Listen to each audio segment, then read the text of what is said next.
সাইফ আলী খানের উপর হামলাকারী যুবককে গ্রেপ্তার করেছে মুম্বাই পুলিশ। ভারতের বান্দ্রা রেলওয়ে স্টেশনে অভিযান পরিচালনা করার সময় অভিযুক্ত ওই ব্যক্তিকে গ্রেপ্তার করা হয়। বিষয়টি নিশ্চিত করেছে ভারতীয় গণমাধ্যম।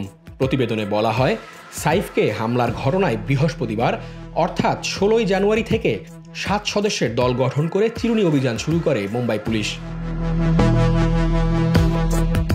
পরে শুক্রবার অর্থাৎ 17 জানুয়ারি সকালে বান্দ্রা রেলওয়ে স্টেশনে অভিযানের সময় ঘোরাঘুরি করতে দেখা যায় অভিযুক্তকে।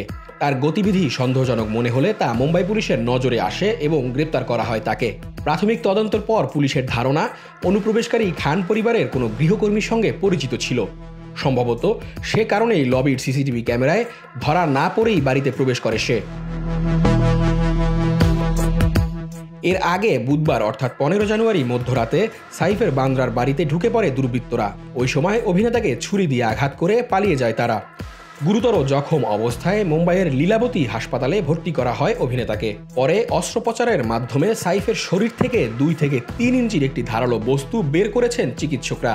বর্তমানে আইসিইউতে চিকিৎসাধীন রয়েছেন এই অভিনেতা।